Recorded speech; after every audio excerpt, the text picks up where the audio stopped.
Testing 1 2, check 1 2, check 1 2, check 1 2. Testing, testing. Check, check, check, check. Hello? Test, test, test. Alright. Check, check, check. Test, test, test, test. What's going on here? Check, check, check, check, check. Check 1 2. There it is. Alrighty.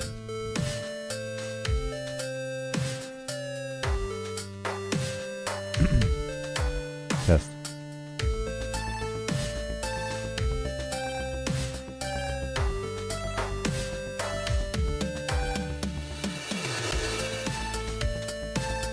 Check, check. Testing. Test, test.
Here we go!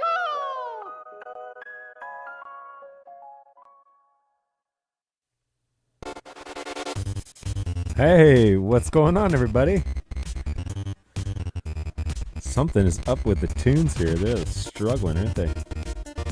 Hang on, let's see if we can fix that. What's going on, Mr. Izzo? How are you? Welcome to the chat. Welcome back to, I guess not you. You may have been here the whole time, but welcome back to the BirdDog John TV show.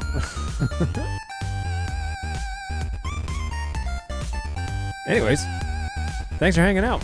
Oh, whoops, I'm not going to open that yet. So we're doing snacks on stream today. Might as well just get right back into it. I got lots to explain as to what on earth happened here with my super long absence after NAB. I promise there's an excuse. It may not be a good one, but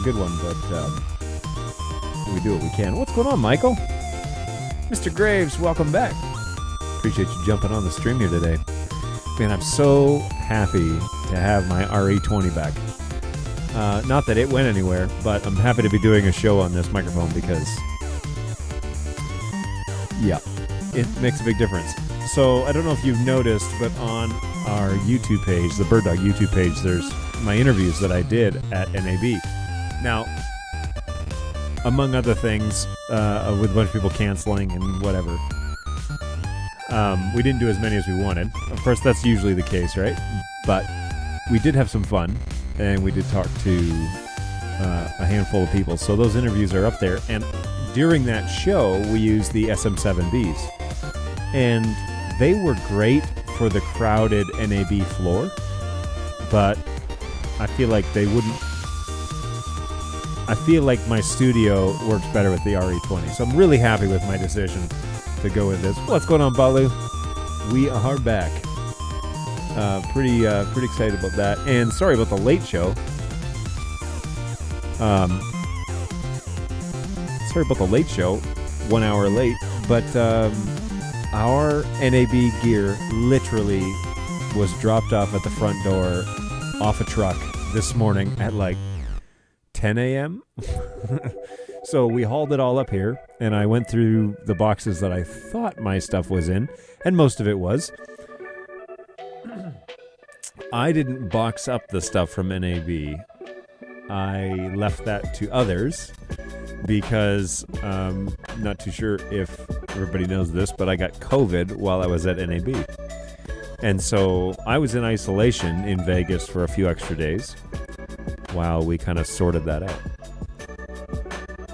Yeah, there is something special going on here. It's strange. I'm watching the show on Restream, and it looks like... Oh, I know what that is. I was like, it doesn't look like I'm getting all the frames. It's probably because that P200 is not set to 60 frames. We've been doing some work over here, and a lot of testing, doing some Ndi5 Beta testing. Man, there's just so much to talk about since we've been gone. Since I've been gone. So, if the video looks a little slow, it might be because I'm only sending it... Oh, geez. What is this? Alright, let's see if we can fix this. I think it's interlaced. I think that's the issue. Apply. So we're gonna freeze out here. Alright, now let's look on Restream and see what happens. Excuse me. Alright, let's listen to the show and see what happens here.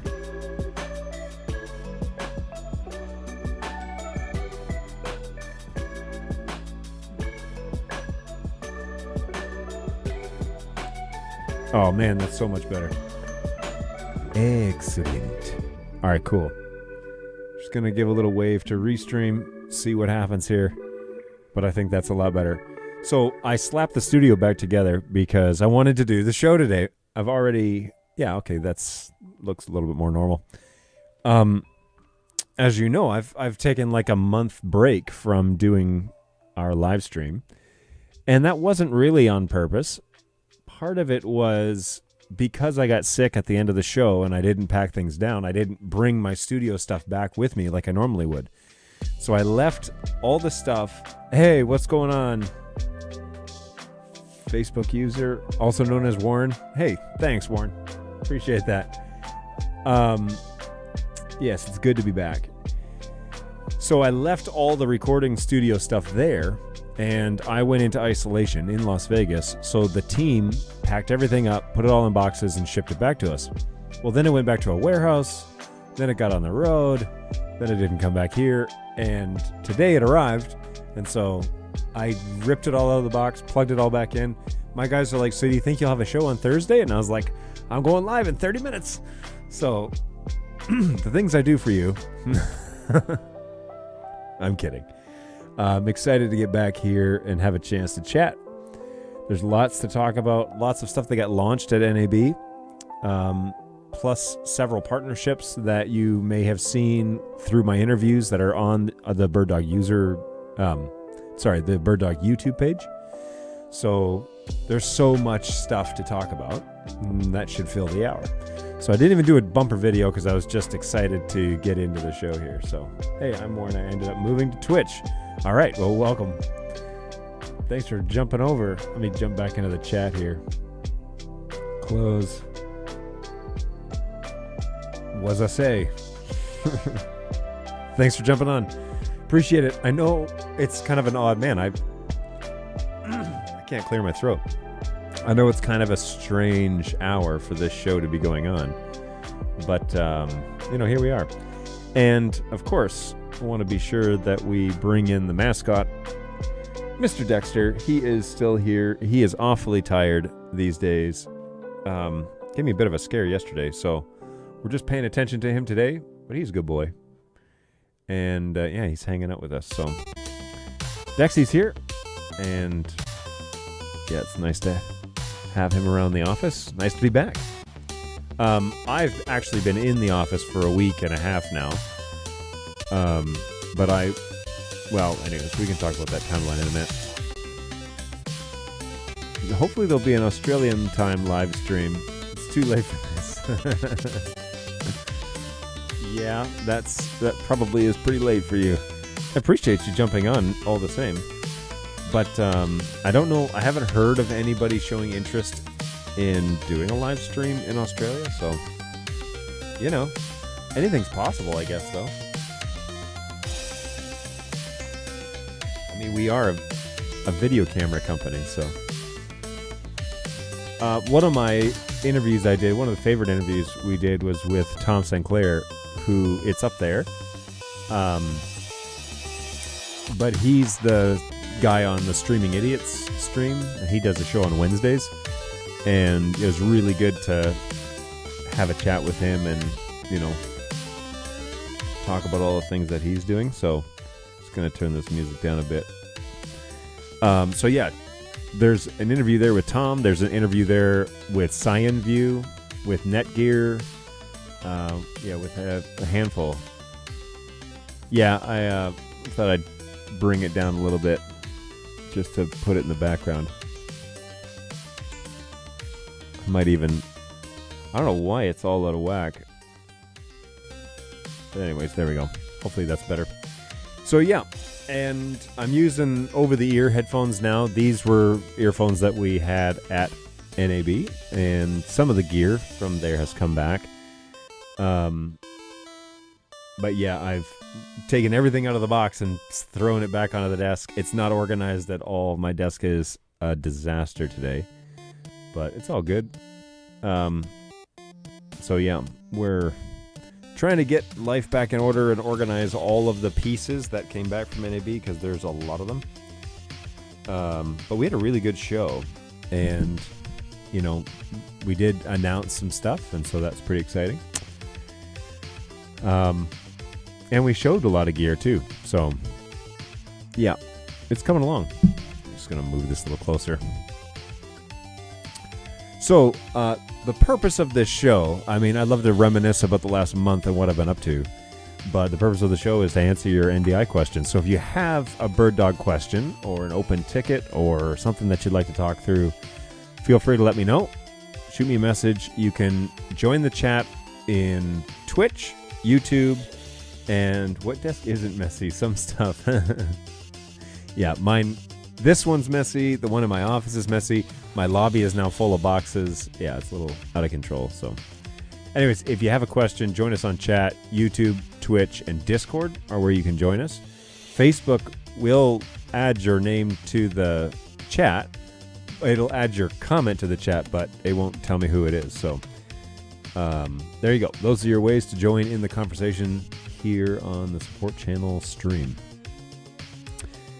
Hey, BirdDog Cloud does BirdDog Cloud offer PTZ control? Yes, it does. You can control, as it is right now, you can control one camera. One camera per connection. So what happens is, let's say the PTZ, the P200 is in a remote location, and it's coming back to your production. When the PTZ gets onto your network at the production side, it comes in on the IP address of the computer that's running cloud in your local network. Okay, so here in my office, it's 192.168.1.10. When I bring in that source, that PTZ from the remote site, here it comes in at 1.10, and then it tags on the port and it shows up in Studio Monitor, and you can control it. If you select it on the endpoint creation, you can say PTZ control, which is basically just control metadata. So you can enable that. So then when it comes through, you can open Studio Monitor and control things.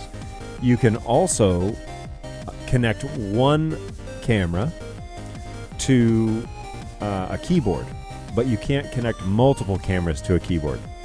So if you make connections and you enable the PTZ, in Studio Monitor, you have full control of that. If you want to connect it to a keyboard, as it is right now, you can connect one, because the keyboard looks for the IP address of the camera and not the port number. And so finds the IP address and allows you to control it. If you have multiple cameras coming into that endpoint, they're all going to have the same IP address. They'll have different port numbers, but the keyboard doesn't look for that. It looks for the IP address. So you'll all have the same IP address, and you won't be able to control multiples. So that's kind of the quick and dirty. Is there a video tutorial for that? There is not. Not for the keyboard part. For setting up a connection, yeah, there's what's it called? There's actual tutorial videos that show making a connection from a camera to your production site, and then it's literally a checkbox that says PTZ. So if you check it, then you'll get the metadata to control the PTZ. And honestly, what that's great for is calling presets. So you set up several angles at your remote location, and then you save them as presets and fire them away. That's a really great way to do it. Controlling it live is there's a lag depending on where your remote is. There's a bit of a lag, especially if you're going like to a different continent. So bear that in mind. So the new Central and Multiviewer software, is it 86 Windows based, or does it have a Linux version to spin up on a server? Central,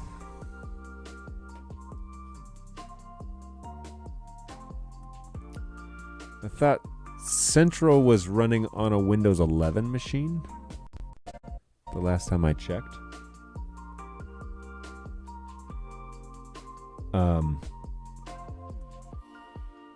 I don't know if they wrote a Linux version. And Multiviewer is Windows based. There's also a Mac version that's being worked on. That was a beta was running at NAB. So there you go. Anytime, Mr. Izzo. Appreciate that. Thanks for jumping on. Hey, snacks on stream today, by the way. Nitro Pepsi. I decided not to kill myself on my first return back. But Balu brought nitrogen-infused cola. Smaller bubbles. Smoother taste. So Nitro Pepsi. We're going to give that a go in about 6 minutes. But anyways, yeah. I'm excited about that. Might as well do snacks on stream. It's been a while, so I need to get back into that habit. Okay, so let's investigate a little bit on this central claim. Hang on one second.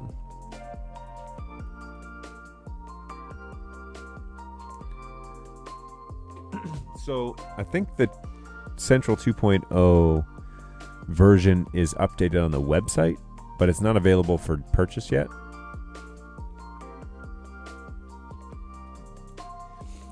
The thing that I'm really excited about this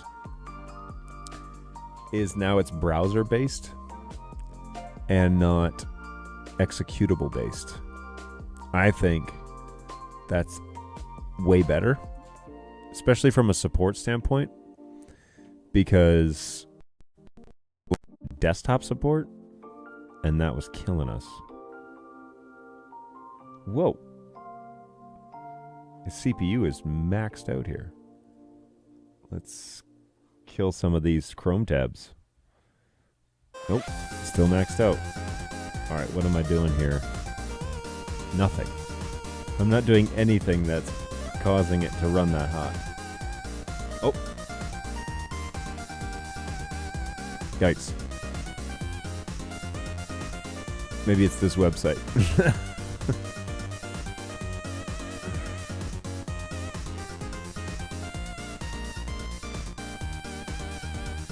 Oh, that's interesting. Whoopsie daisy. Yoink. Let's see if that helps. No. Oh wait, yep, that helps. Okay, cool. All right. Let's take Dexy over to our website. And yeah, so the beautiful thing is that this is now browser based, so it's a program that runs in the background. And then you can just go to a website and launch it from there. And that's really going to help a lot in terms of it working correctly. So I'm really excited the way that that's going. In theory, because it's browser based, you should be able to, well, anyways, let's not promise anything I can't actually. I'm just thinking kind of out loud, but like if this is running on your network, you should be able to pull out from anywhere. So system requirements, TBA. I hadn't seen that. That's funny. All right, so let's go back to overview.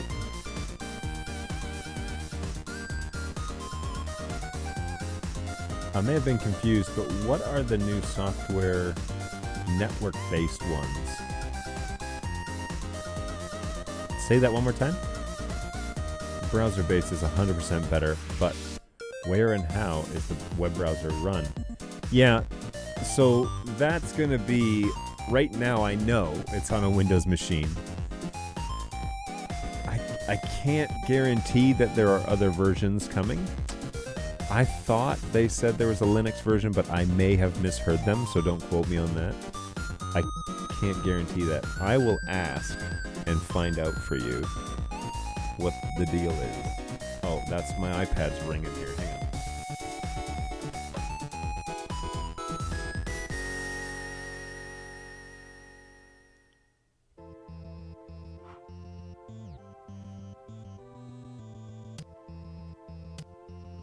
All right.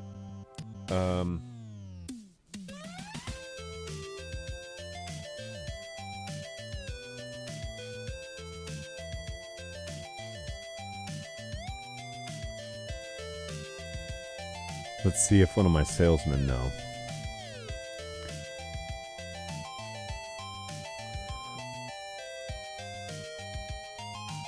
I'm excited for the Bird UI. Which one is that? What's going on, Ben? Welcome back. I mean, welcome to the show. I'm the one that came back.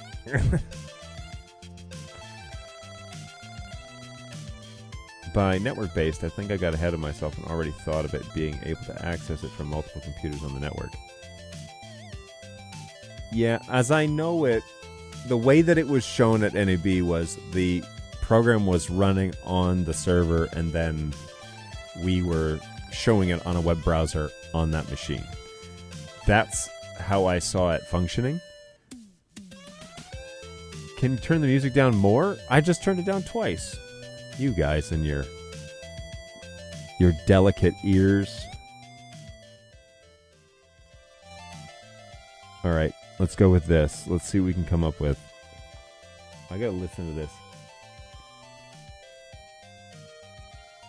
Okay. It's too late over there. Oh yeah, hey, if you're anti-Facebook, there's a Discord, an unofficial Discord for BirdDog stuff with a handful of really good guys over there that could jump in and help you out. So check out that Discord link if you haven't already. So yeah, all those details about Central and how it runs and how it will run haven't been necessarily announced. So I don't want to get ahead of myself here in terms of what Central can and can't do. But as I understand it, let me just put it this way. As I saw it working is it was running on the machine that it was showing it on. But I will see what my sales guys say and let you know if I hear anything. Just also heads up, Dexy's here. So he is back in the office. He will take a month off in the month of June and stay at home. And then my wife is going back to work in July. And so, I guess we'll kind of have like a nanny for the summer. So he'd probably stay home, but good times. They called it Bird UI on the announcement. 3D, video scopes, okay. I see. I must have missed that named it. What's going on, Pandorica? Yeah, I must have missed the actual UI announcement. I am pretty excited about Ndi5 because the actual Web UI is a whole lot cleaner. And I'm excited about that. I don't know if I'm allowed to do this, but what I like is, so this is the P200 Web Ui, and I really think that it makes everything a whole lot more accessible. So it shows you the system info. So this is actually an older version. This is 2.6. And the beta that's out right now, I think, is 4.0.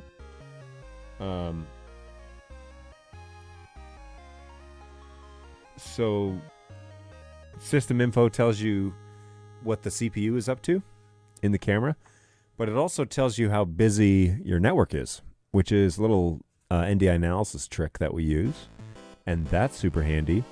I also really like that you can see how many times this thing is being streamed. So it says it's being streamed to 5 locations, which there are multiples in Wirecast. So that's actually an interesting discovery. What if I just... Okay, everybody, hold please. Does it go down by 1? Let's find out. I removed it from one of the layers. Certainly Wirecast is not connecting to this 5 times. There's nothing else here that's connected to that P200 as far as I know. Maybe it's all the different scenes. So I got 1, 2, 3, 4, and 5. Yeah, okay, so that's what it is. So let's see.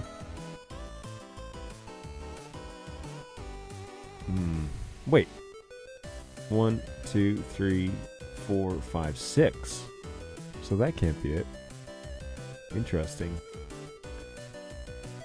Anyway, so yeah, this is cleaned up a whole lot more. And all the information is kind of right here at your fingertips. Average bit rate shows it right there. Shows you're running 422. Gives you the MAC address. Also gives you the firmware version. And this one right here, MICU version. So it tells you which MICU version you've got, which was always an issue, right? We had to go to the on-screen display, then go to the system submenu, and then go to the SV number and send us a picture and blah, blah, blah. Now we can literally just say, just send us a screenshot of your dashboard. Boom. Done. So that's really helpful. It shows when you're working in the proper network configuration method. And then, yeah, it shows your network speed, what the port is reading back. Because this is a common problem where people are plugged into a switch that's only outputting 100. And obviously the camera can't function at just 100 megabits. So that's super handy. So yeah. Excuse me. Yeah, really good stuff. I'm excited about the UI as well, but yeah, the Ndi5 upgrade, just even the way the dashboard shows the info is a lot better. Whoops. Sorry, let me jump over here back to the chat. Yes, it is so much cleaner. I agree with you on that. All good things start with, I don't know if I'm allowed to do this, but Ndi5, getting it right, eventually. All right, it is past 12:20. Ooh, that was a fun little sound. Whoa, oh, crap.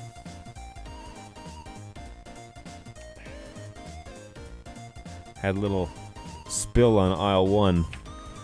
Got to clean up here. It's all good.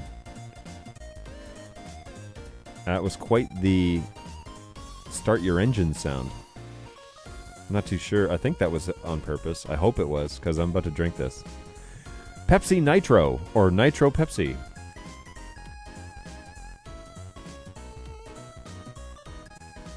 I'm pretty sure I took a drink there, but I couldn't tell.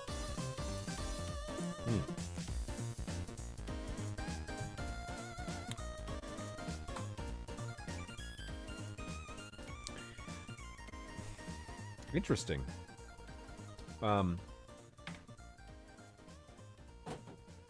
It's okay. So the story here is this is supposed to be a draft cola. Now, before you get too excited, it's non-alcoholic, but they treat it, I guess, kind of like a draft beer. But it's got a smooth, creamy, easy to drink flavor. I don't know about easy to drink.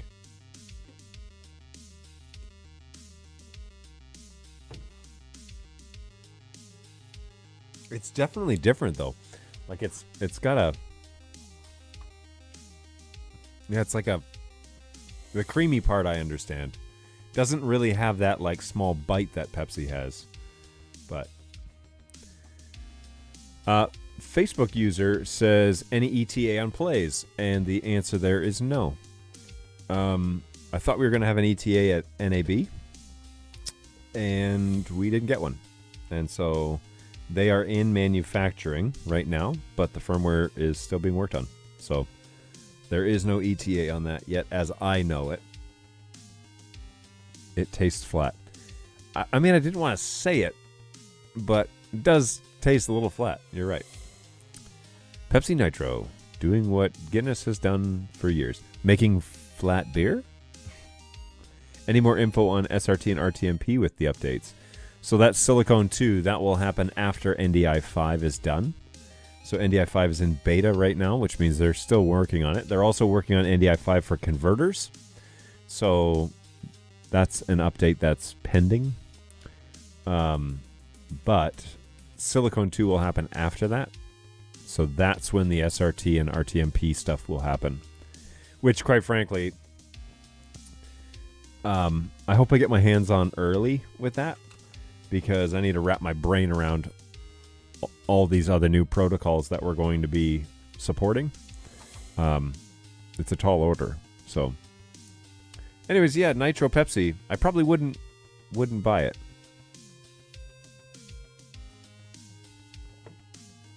Guinness has had a gas cartridge in the cans for many years, so it acts more like oh, I see.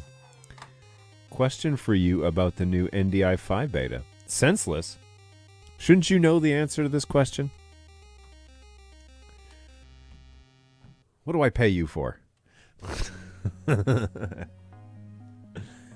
Yes, you in the front. What's your question about Ndi5 Beta? Whew. Yeah, it's flat Pepsi. Hey, none of us in the office knew, so fire us all. I might. We'll see. Unlikely, but I might. Hey, good to know. I only want RTMP for integration with QSys. Oh. Well, see, the SRT stuff is going to enable a lot of stuff with cloud. So we're pretty excited about that. But we're definitely going to have to wait and see and make sure that we can do all the things we promised. So does it with the 4K cameras as well. P4K, A200, A300. Exactly what I thought. Flat Pepsi. And I didn't know that there was a need to sell it like that. Just let it sit too long like in the good old days. Yeah, seriously. Yeah, I almost feel like I need a regular Pepsi now just to level this out. They bottled flat Pepsi and sold it. It's always shocked me when regular bottles of Pepsi. It's always shocking when they bottle regular Pepsi. Oh, yeah, now we're fighting. So to answer your question, I know that they were working on the Ndi5 stuff for the 4K cameras recently. There is, actually, let's look at the Facebook page real quick, the beta group.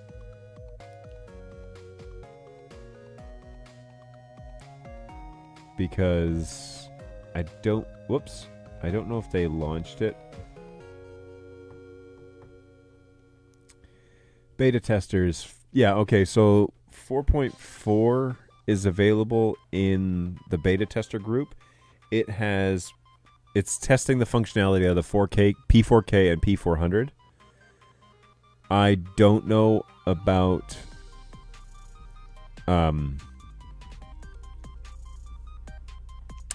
A200, A300. It's supposed to. It's supposed to work for all of our existing cameras, but we could certainly put it on an A200 here in the office and find out. So just make sure it's on the latest LTS, and then we'll go from there. But anyways, the beta group has 4.4. So if you're not in the beta group, but you still want to try Ndi5, the instructions are updated to the latest LTS that's on our website. And then ask for the beta through the help desk or here on the chat. And then we can get you a copy of that. And then you can try it out.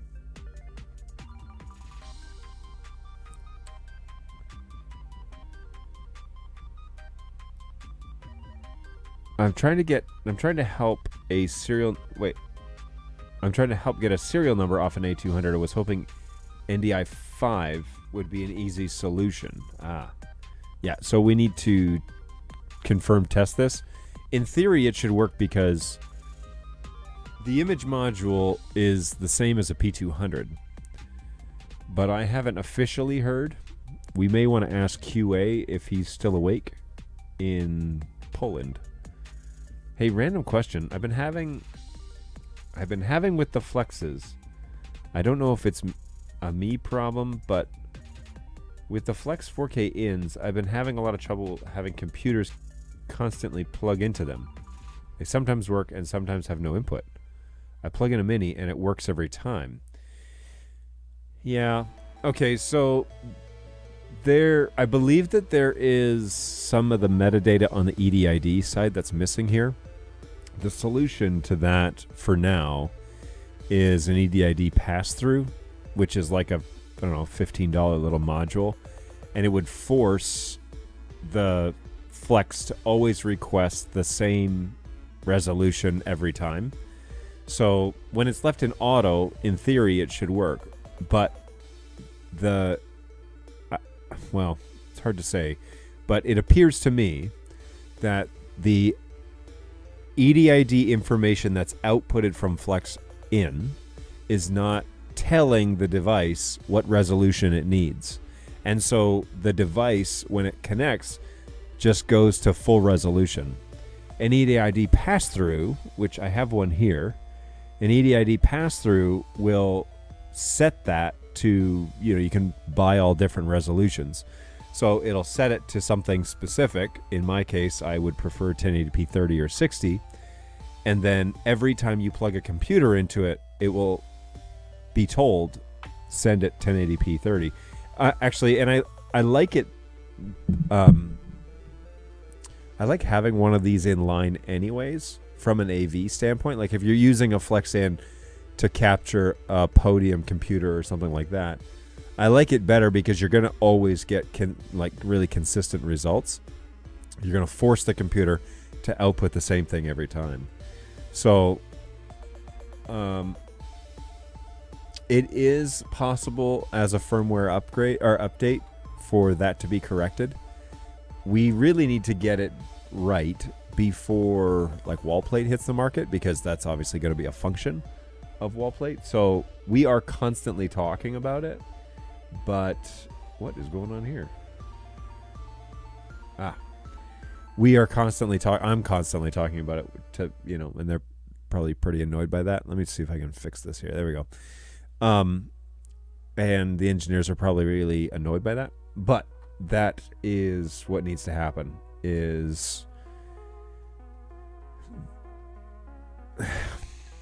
See, it's really complicated because like on the Flex-In, for example, there's a manual mode where you can tell it, expect this signal. Well, if you do this, you really need to create a module where you can force it to do certain resolutions. And when you do that, people are going to ask for all sorts of resolutions or for them to set a custom resolution. So like fixing the one thing that's broken is going to open Pandora's box for a whole bunch more. So the simplest solution is, if you want the same resolution to be, which in this instance I think you would want something to force the computer, whatever device, to always send the same signal to your screen, and which is why I like an EDID pass-through. I have one that's 1080p 60, which is true P60, and then I have one that's 1080p 30, but it's kind of a knockoff, and so it's always 2997 for some reason. But anyways, they vary. You can pay whatever you want for them, but they vary in quality. That's exactly what I'm doing with it. Can you send a link to what you have? Yeah, let me see if I'm still logged in here to Amazon. Oh yeah, I am.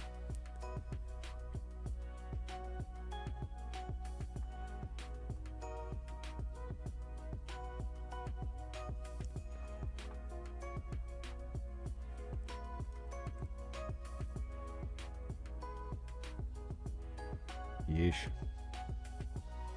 All right, so the one that I use, be careful about the ones that say ghost display. Oh, this isn't the one I use.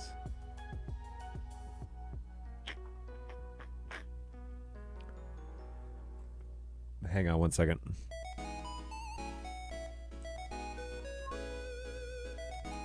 Man, I feel like I need some ramen. Show is not the same. All right.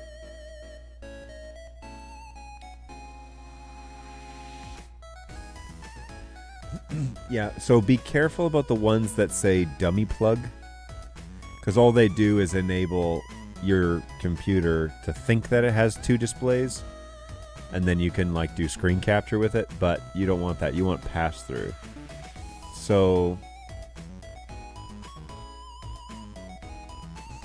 where are the 1080p ones?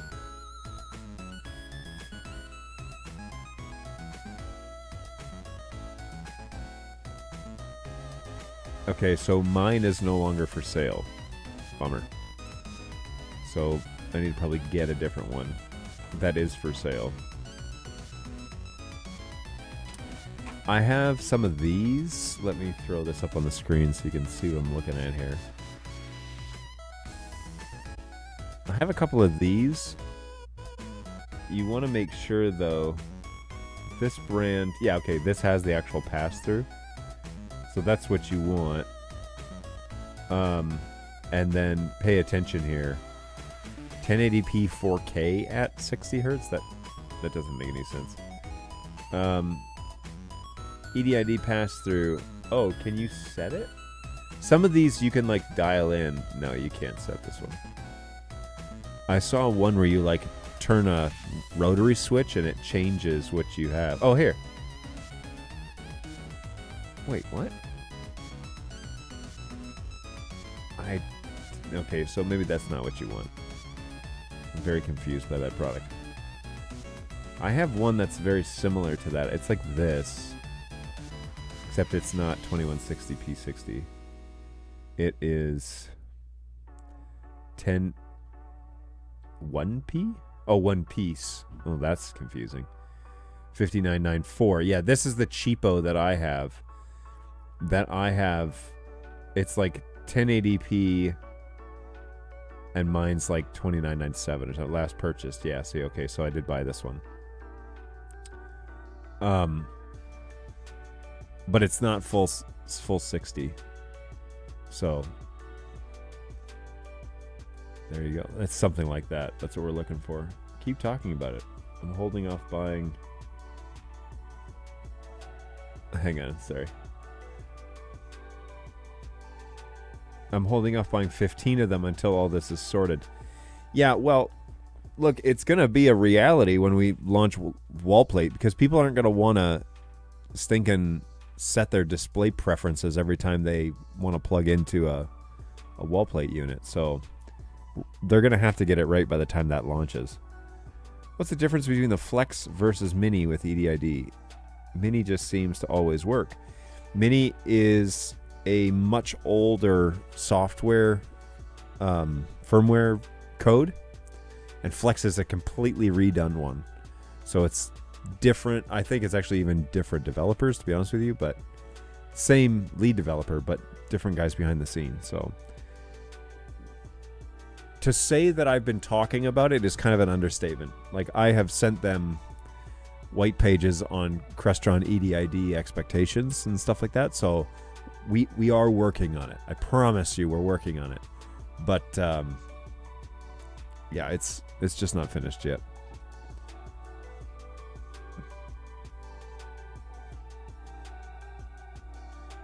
Oh yeah, one of the things that I should show you is this Ndi5.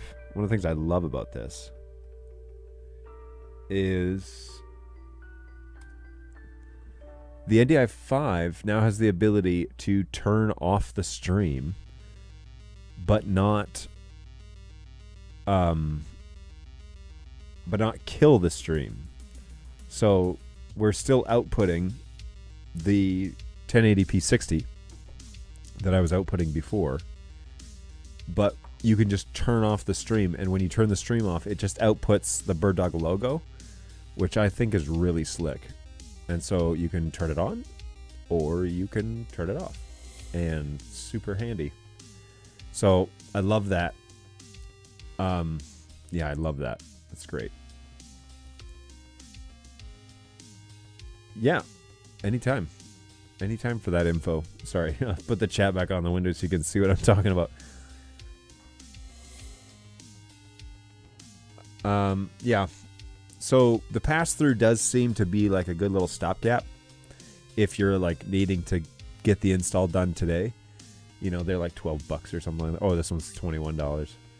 But you can pay whatever you want for them. Your results may vary. These are not my product, so I can't speak to them in terms of being, but like, look, this is a little EDID. Oh, sorry. There's a little EDID thing where you like turn the dial, and it changes the resolution to like whatever you want. So let's scroll down here. 16 EDID modes. You know, $30, and in out. What the heck?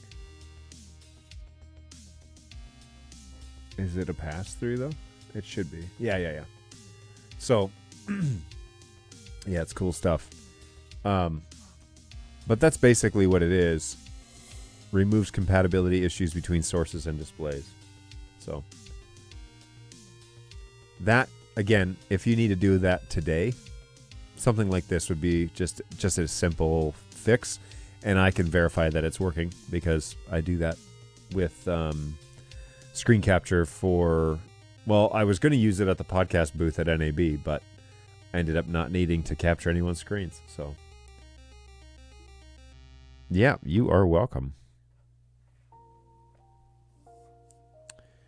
Boy, this computer is on the struggle bus today. I wonder why that is. I wonder why. The CPU is just like through the roof. But I'm not like running anything that's super taxing. It's just at 70% all the time. Let's see. Let's kill. I'm going to kill BirdDog Cloud. Nope. That wasn't really anything. X keys is crazy light. VLC is running, but that's... yeah, I'm not too sure what to expect here.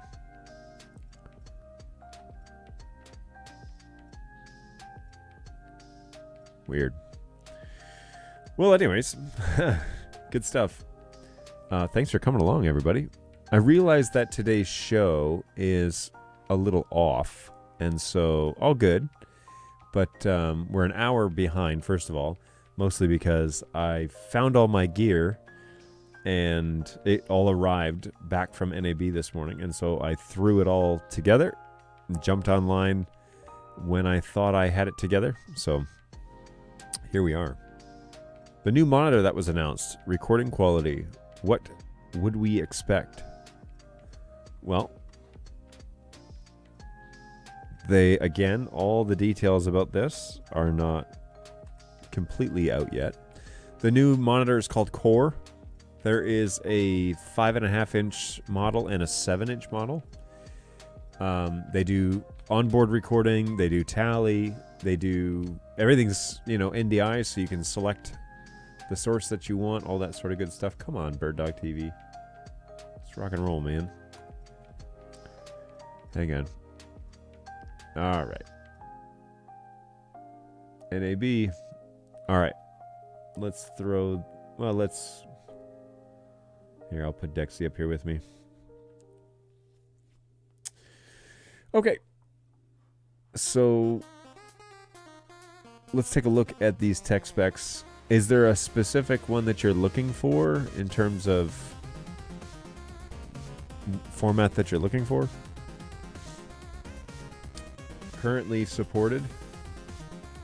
Core, an insane amount of video output formats, including NDI, NDI HX3, HX2, SRT, BirdDog Cloud Connect, RTMP, H.264, HEVC, EVC main 10, HEVC 422 main 10, and I'm sure that's not the end of that list. So yeah, on the site it'll tell you what formats are currently planned.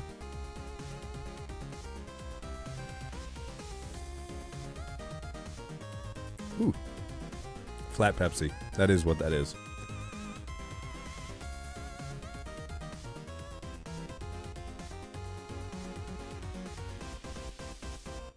Pretty excited that there's an SFP Plus cage on this thing. That's pretty cool. And EtherCon, that's also pretty cool. I'm excited to get my hands on one of these. I mean, we had a couple at the show, but they were under glass and pretty well protected, so they were just running kind of like a demo. 7-inch, but curious what record codec it would be.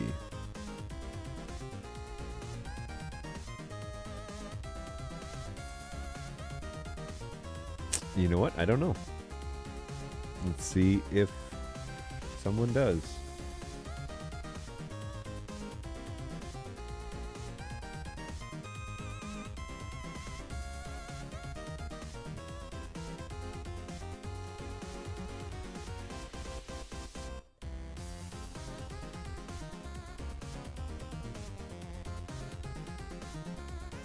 Boom. Yeah, let's see what we can find out.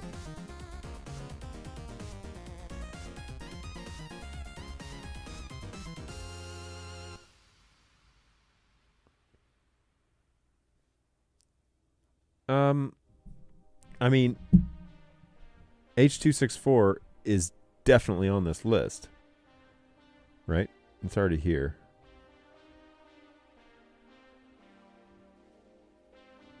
Convert any SDI signal to your choice. I'm not too sure why it wouldn't be ProRes though. Well, let's just find out, I guess. Whoops. Okay. All right. Okay.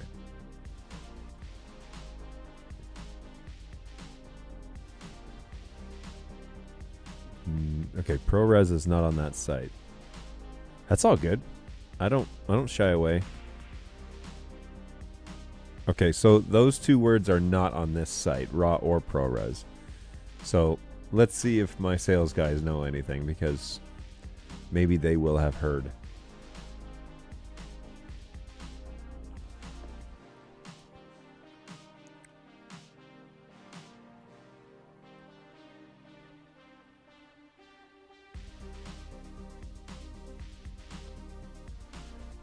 Now, can I just say this before Core actually launches?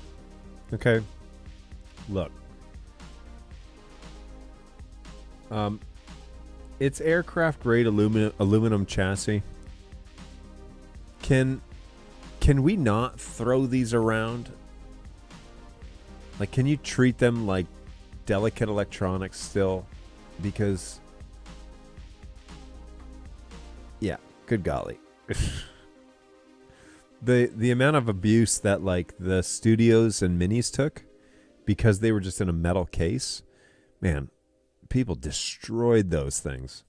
And then they'd send them to us and be like, "Oh, it's not working." It's like, well, yeah, it's like it's like Boeing.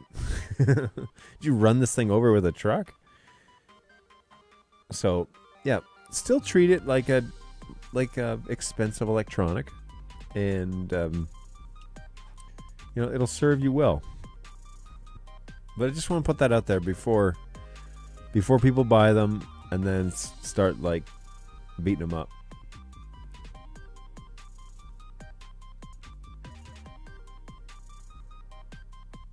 Anyway, just saying. Play Frisbee with Dexy. So Dexy is a very old man, and he gets winded very easily. Yesterday we went outside. He used the bushes, and it's like I don't know, maybe 20, 30 feet. Came back inside, walked up the stairs, and passed out. And actually to the point where I was a little bit concerned about him. So he won't be playing any Frisbee anytime soon. Mini be a right. Yeah, it was all sorts of crazy damage coming in. They're like, well, it doesn't work anymore. It's like, well, what happened? They're like, well, we had an accident, or we ran into it, or it fell from 30 feet. It's like, well, that's not covered. You just dropped your $500 converter by 30 feet. Why would the RMA process cover that? Anyway, people ask for crazy things. That's all good. I just have to be the not fun person that tells people, no, that's not covered.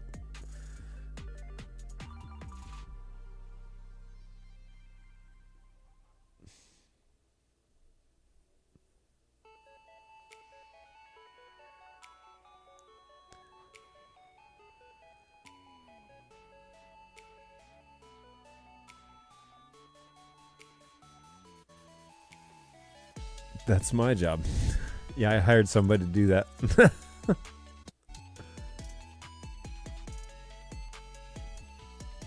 It's true. That is the most not fun. Hey, we are running 5 DG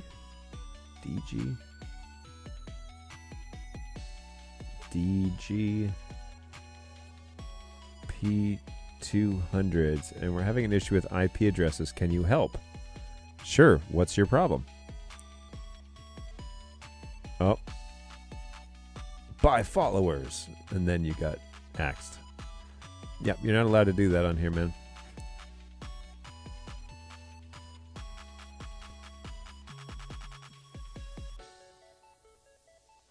Half-inch dented P200 is not under warranty.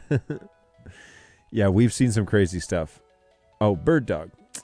Okay, so we're running 5 BirdDog P200s having issues with IP addresses. All right, what are the issues that you're having? Are you running a proper NDI network? That's my first question. The controller is not seeing the IP. All right, so you're in DHCP mode, right? For keyboard and P200s. You're running a layer 2 or a layer 3 switch. Nothing is in static, right? You have an MDNS, all that sort of stuff. Let me know. What make and model of the switch is it?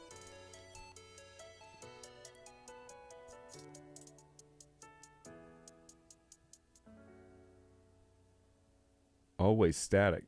Yes to DHCP. Okay, good.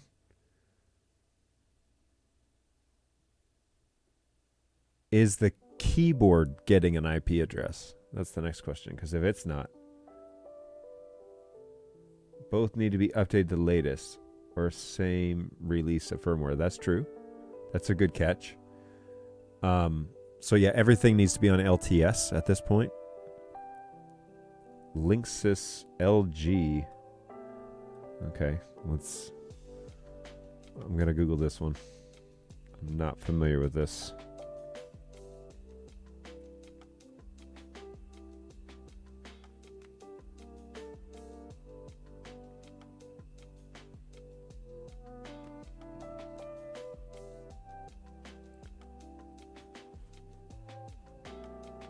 PoE Plus supported.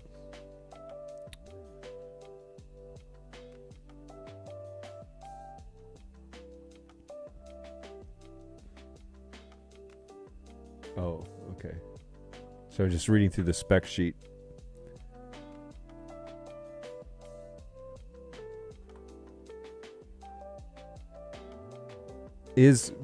Okay, so a super critical question though.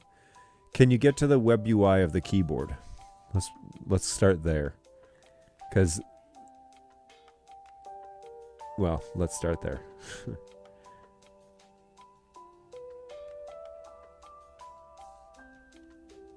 And can you see the cameras?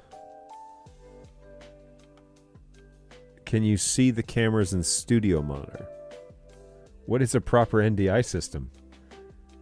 Should I be in Visca IP or NDI?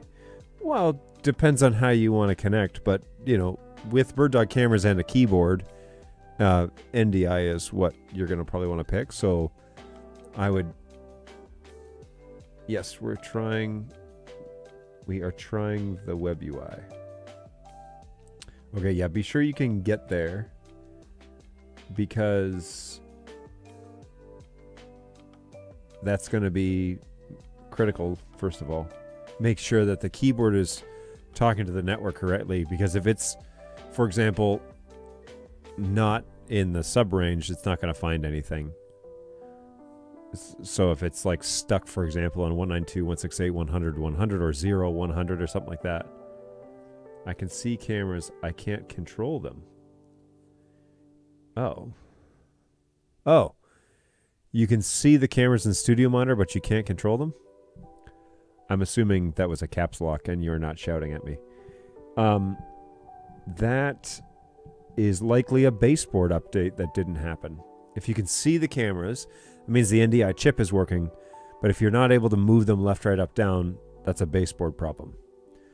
So I would check the baseboard number, and it's all good, Bill. And the way you do that is to go to the Web UI of one of the cameras,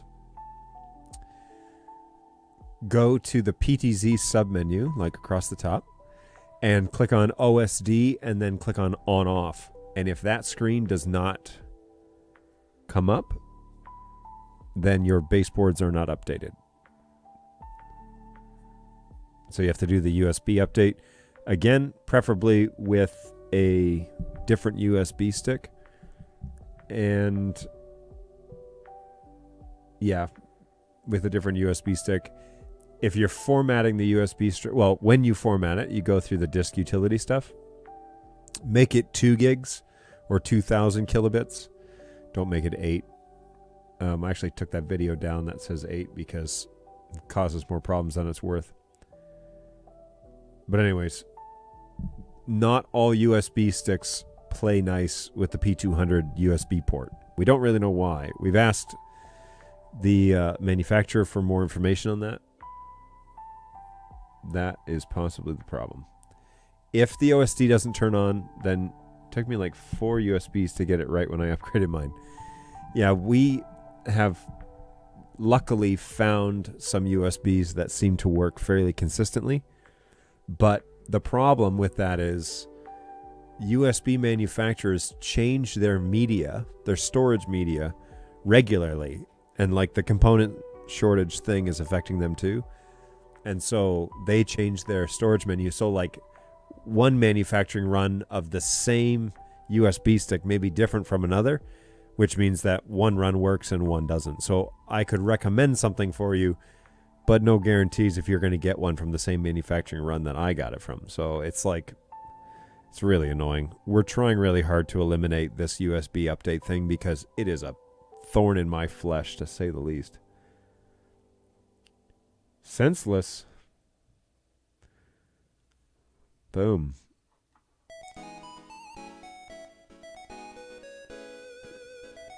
Didn't mean to share the API portion. Yeah, so these thumb drives that Senseless threw on here, check these out. They're 256 megabytes. $10, $11 for 5 of them. We have found that these ones work pretty well for baseboards because the baseboard update is not big at all. And most people have like 32, 64, 128 gig thumb drives. But really, these small ones seem to be really consistent. So we picked the 256 ones just to try them out. And they work for the most part. And if you're here in the US, you can buy them on Amazon. But yeah, that is one of those things that we're constantly looking for. Do you have a USB manufacturer that works?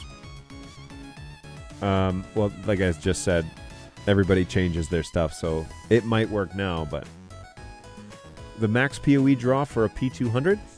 Anybody know? Anybody? Bueller? The answer is 19 watts. 19 watts is the answer.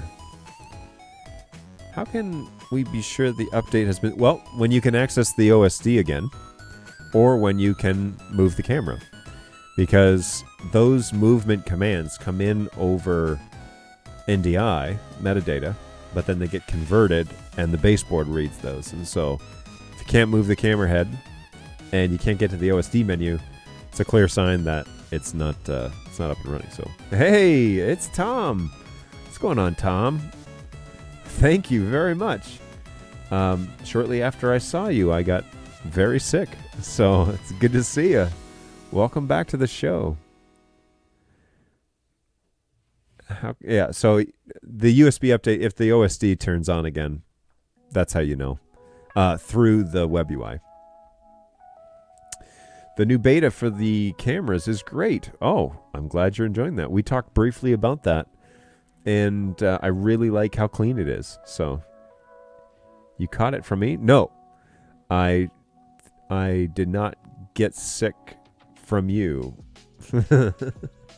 Quite certain it wasn't you. I was hoping none of my guests got sick because that would have been a real bummer. But just a handful of guys at our booth that we've heard of.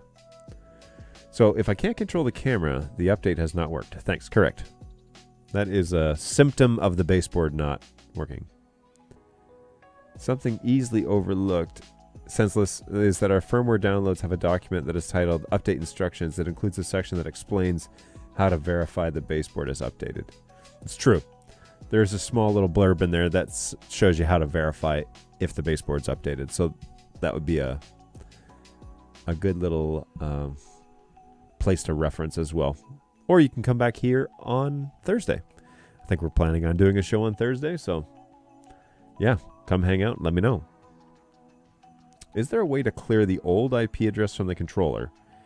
Well, if it's in DHCP, you can click the... When you're in the IP configuration screen and you're plugged in and you click the LR, it should ping the network for a new IP address. That should help. It should request a new IP. I'm not sure if it will definitely acquire one. I've seen it go both ways. The latest version of the keyboard helps greatly with that DHCP issue. So we're ironing that out. Yeah, hey Tom, how was the end of NAB for you? We kind of parted ways on Monday after the show, after the Streaming Idiots show.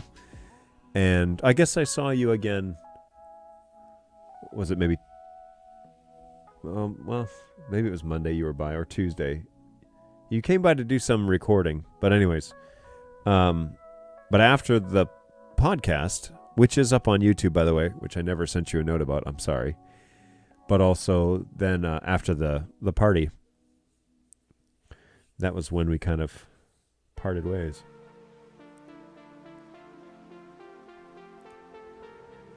It seems to be the DHCP's IP is not clearing. So, just power cycle the board and see if that helps. And when the keyboard boots up and is finished booting, leave it for like a good 10 or 15 seconds. And that gives it a chance to go through all of its menus and clear its cache and all that sort of stuff. So restart the keyboard, set a timer on your watch for 2 minutes or something like that, and then give it a go. I watched the podcast and laughed. That was a good one. We had a lot of fun on that one. Thanks for coming by, man. It was a good chance to chat with you.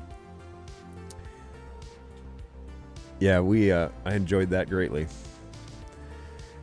I'll have to see if they'll let me do that again. It was a lot of fun. Next time, I think I'll set the schedule, though, because we only had a handful of people confirm, and I'd love to get a list of people and then confirm myself and fill up the schedule.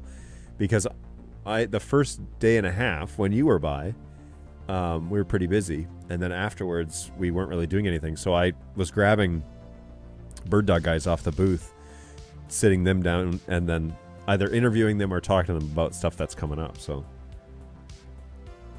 it was a good time. I did see your end of NAB farewell. I was isolating in a hotel across town at that point, so I got to see everybody's broadcasts from the couch in the hotel while I was waiting to fly out the following Saturday.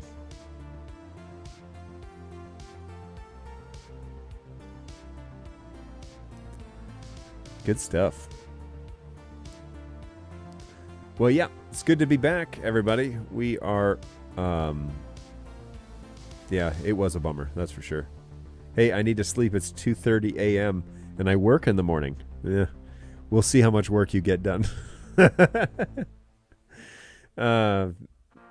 I will much regret. Thanks for the help. Anytime, man. Thanks for jumping on with us. Question. Connecting my BirdDog Flex 4K directly to a PC works fine with separate power. When I use the PoE injector, you use an injector, okay.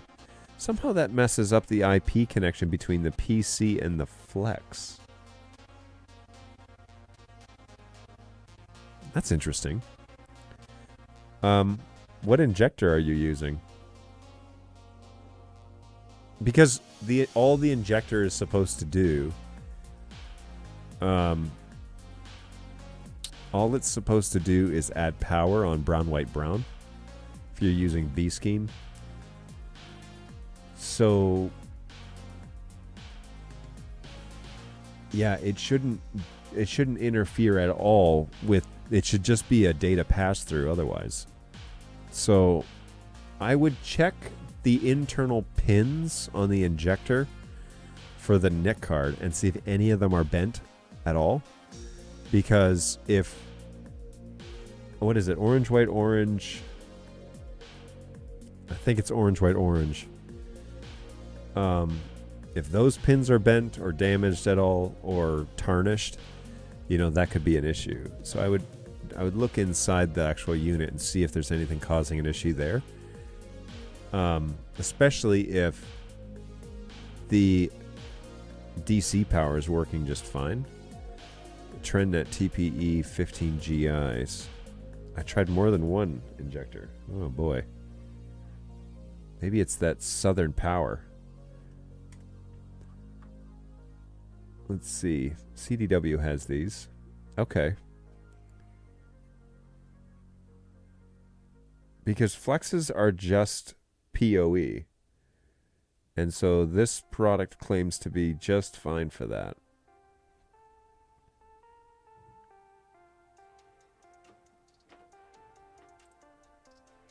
Interesting.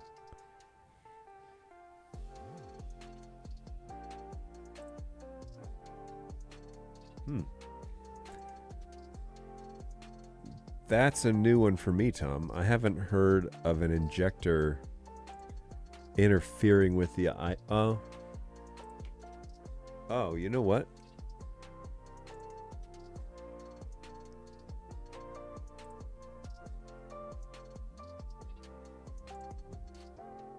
No, that wouldn't do it.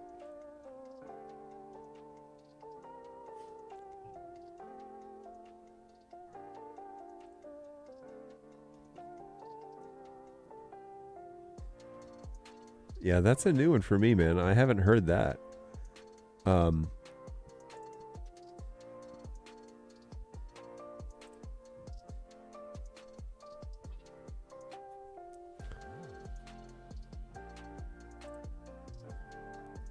If you were to throw this injector on a BirdDog camera, does it do that or no?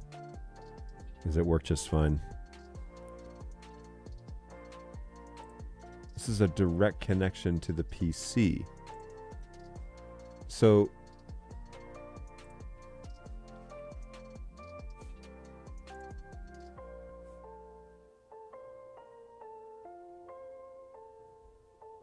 yeah, if it does it to the BirdDog camera as well, then I would wonder, you know, I'd look closer at the injector. But if it works fine for the camera, then it seems like something's up with the flex. Yeah, not 100% sure here. Power cycling and resetting the DHCP, clicking the LR does not clear the IP on the controller. What IP does it have that you're trying to clear? Like if it's set to DHCP, it should get one on boot up. If it doesn't get one on boot up, then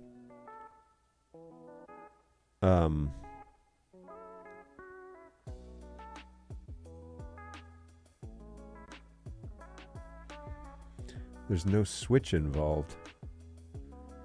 Oh, you guys are really throwing some curveballs at me here. So you're going from... So you're going PoE in... out of the injector into the flex. You're setting the flex to probably a static IP, and then you're plugging the flex in HDMI into the computer. How is that? No, wait, that's not right. Yeah, yeah, okay, PC to PoE injector. So your data, oh.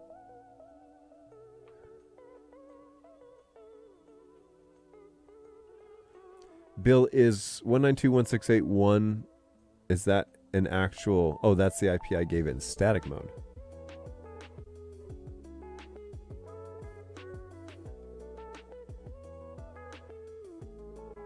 Okay. But 1 is not your subnet, right? Or is 1 on your subnet? Like, so is it is your network 192.168.1? Because if it's registered with the DHCP as 1.99 and that's a valid IP address, the DHCP will continue to assign it that address. Start a DHCP. I'll try camera and let you know. Yep. Yeah, Tom, reach out, man. Well, let's finish up here with Bill first and see what he says. Also, been drinking Pepsi Nitro. It's basically flat Pepsi. It's not good. You too, Tom. Take it easy, man. No, it's a zero network. Okay. So the IP request. Oh, you know what? Okay. Are you or are you not able to get to the Web UI of the keyboard?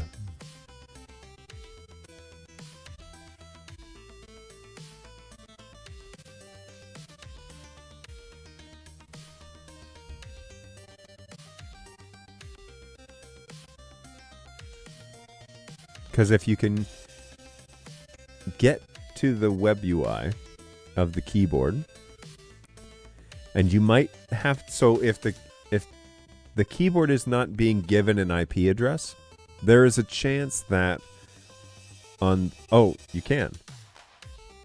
Inside the Web UI, if you go to the network tab, does it say DHCP or static mode there? Because sometimes this happens when you set static on a keyboard initially, and then you try and change it later. The Web UI doesn't change with it, and so it holds on to that IP address. So you have to change it to DHCP on the Web UI, hit apply, power cycle the keyboard, and see if it gets a new IP after that.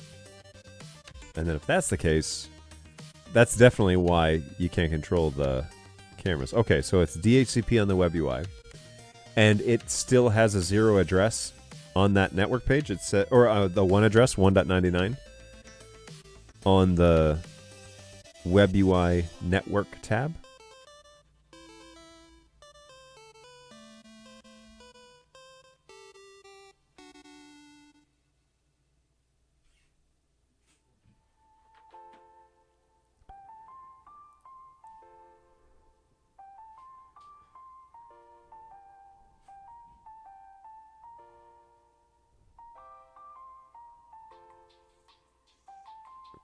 Correct. So it says 1.99 while in DHCP mode on the Web UI.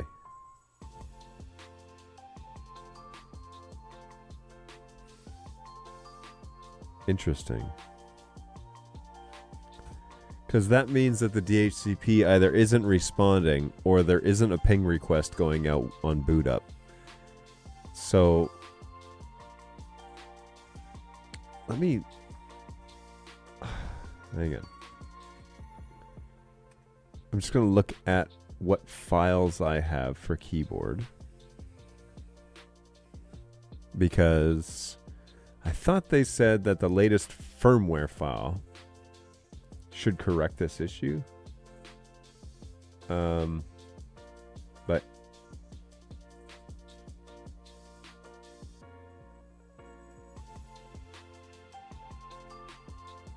But I don't know yet. Hang on. BirdDog keyboard. Ooh. David put a new one up.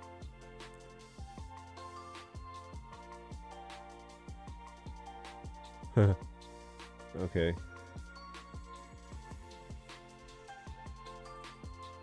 Resolved issues.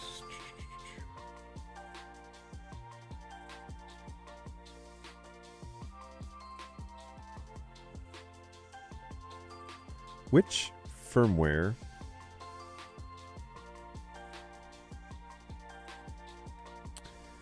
for the keyboard is currently on the website?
All right, keyboard firmware.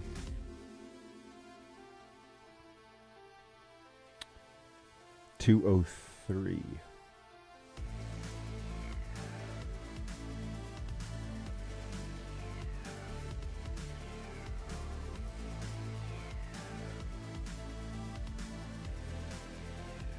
Oh.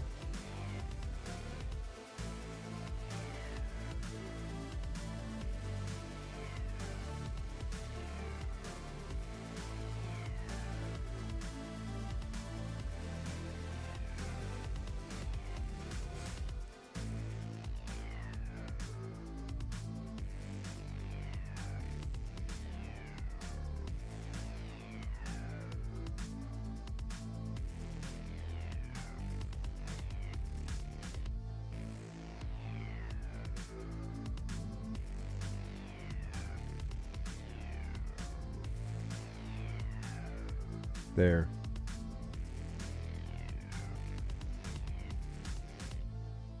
All right, so I see the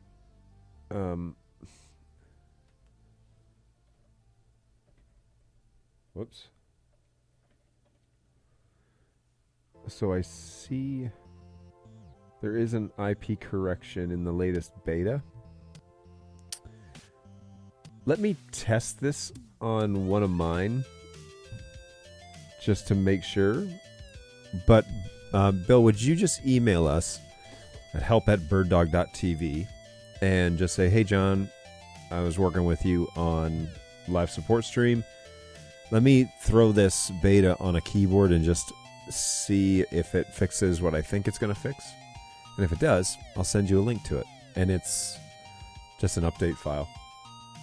And then if you update that, then we should be getting it. See, the other way around it is to do a factory reset on the board. But what that does is it resets it sets the keyboard back to static at 100.100 or 0.100, one or the other. And then you got to set your computer to that range, and you got to log into it, and then set it back to DHCP, and yada, yada, yada. It's like this huge ordeal. It would be better if we could just send you a file, and it did it. So let's go there, and we will see how that goes. Ha! Beep chirp. Always at the time where I'm signing off. You always jump in. How's it going? Today we tried Pepsi Nitro. Wasn't very good as far as I'm concerned.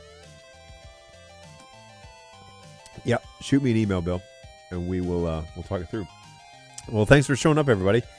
Really appreciate that. It's been fun to get back online, and we will be back on Thursday at the regular appointed hour of 11 a.m. Eastern Time here in the U.S. So give me a shout on Thursday. What's the planned replacement for the studio? I need more studios. Yeah, that's the great question. Right now, it is either Flex or 4K SDI, depending on what application you needed it for. We don't have a SDI/HDMI encoder or decoder on the market right now. So that's all I know. Oh, that nitro made me cough. I guess that's a sneeze. But anyways, yeah, so that's the plan, Beep Chirp. Sorry to be the bearer of bad news, but I don't really know.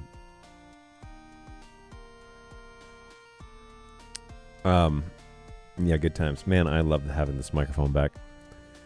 Love it. All right, cool. Well, I do got to jet and go and get some stuff done today, so hopefully you're doing well. Take care of yourselves out there. Reach out to us at help@birddog.tv if there is anything that comes up between now and Thursday. Otherwise, join us at 11 a.m. Eastern Time on Thursday. My studio will be in better shape, I hope, on Thursday, so we will hang out together. Dexy will likely be with us, so he will have another nap on stream while we're hanging out and answering questions and working through stuff. Thanks to all of you guys who've jumped in the chat today and actually had some NDI questions, so that's exciting. Thanks for that, and we'll do it again on Thursday. So take care of yourselves. Hopefully you're doing very well, and yeah, let's call it a day, folks. Take it easy. Cheers.